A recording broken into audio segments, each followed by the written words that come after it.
This is the new edition that we're launching for 2019.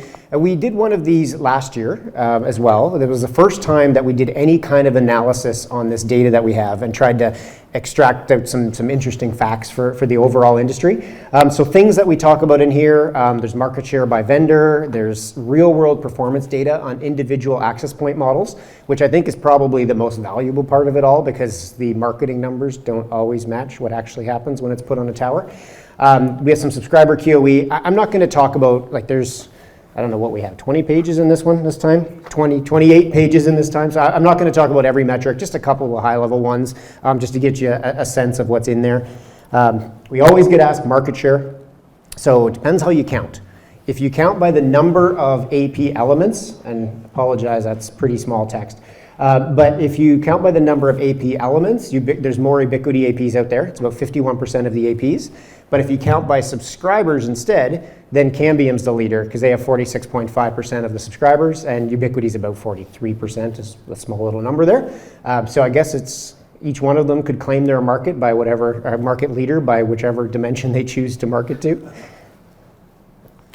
If you want to compare access point by model, again, this is probably the most interesting thing, and I won't linger here too long, other than to say the 450M is always the big bars. Anywhere you look through the report, you see one big bar, it's a 450M.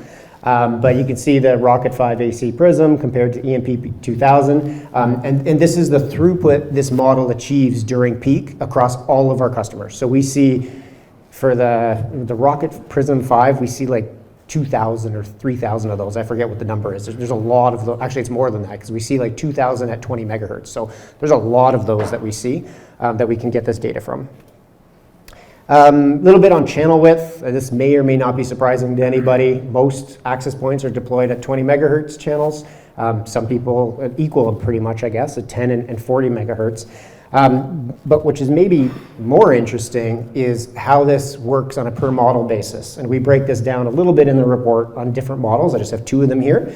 But you can see if you go from a 20 megahertz channel to a 40 megahertz channel, you get more throughput, but you don't necessarily get a doubling. So I don't know what, you guys in the room know RF better than me. I don't know if this means you should have 2 access points at 20 instead of 1 at 40, but some interesting information there that you might want to consider on a per model basis.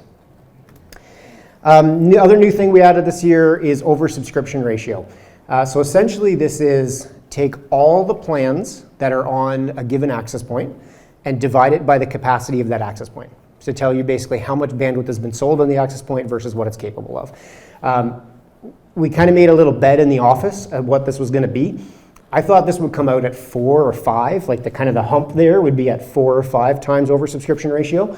I was a little surprised that almost 40% of APs are less than 2 times oversubscribed. I don't know what everybody else would have thought. I've heard other people say they target 10 times in their network, which seems a little high because I just remembering from the dial-up days, we always said like 10 dial-up customers per modem. I don't know where that 10 came from, if it was just follow-on from that kind of thing. But anyways, I was surprised that this number was so low. I don't know if it's good or bad, but it's surprising. So this is, this is a report, front copy here. Anybody in the room wants one on the way out the door, please feel free to grab one or stop by. You can go to the website, you can download your copy.